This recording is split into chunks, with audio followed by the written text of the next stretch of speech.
On a vécu une soirée complètement folle en Europe, avec des qualifications pour le Mondial 2026 qui ont livré leur dernier verdict. Et on commence par l'Angleterre, qui a fait le boulot jusqu'au bout. Les Three Lions, déjà assurés de terminer premier de leur groupe, ont dominé l'Albanie avec un sérieux impressionnant. Score final, 2-0, encore grâce à un doublé de Harry Kane, évidemment. L'Angleterre termine largement en tête, 10 points devant l'Albanie.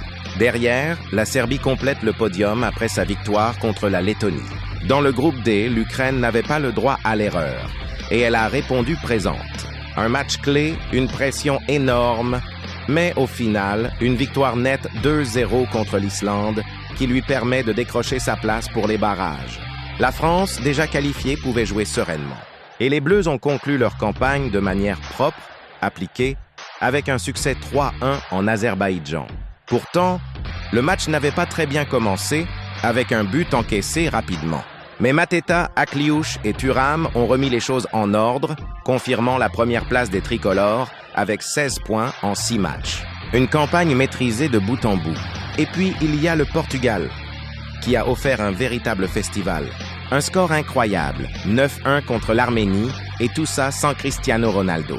La Seleção a écrasé son adversaire du soir avec un triplé exceptionnel de João Neves, dont un coup franc somptueux, des buts signés Renato Veiga, Gonçalo Ramos, Bruno Fernandes et Francisco Conceição pour conclure le show. Le Portugal valide évidemment son billet pour la Coupe du Monde, et avec la manière. En revanche, la grosse surprise du soir vient de Budapest. La Hongrie pensait tenir une victoire tranquille après avoir mené 2-0 grâce à Lukacs et Varga. Mais l'Irlande a totalement renversé la rencontre. Un triplé de Parrott, dont un penalty, une intensité incroyable en fin de match, et au final, une victoire 3-2 qui laisse la Hongrie au bord du gouffre. Résultat, les Magyars manqueront la Coupe du Monde pour la première fois depuis 1986. Un énorme coup dur. Entre confirmation, surprise et naufrage, l'Europe a encore montré toute son intensité.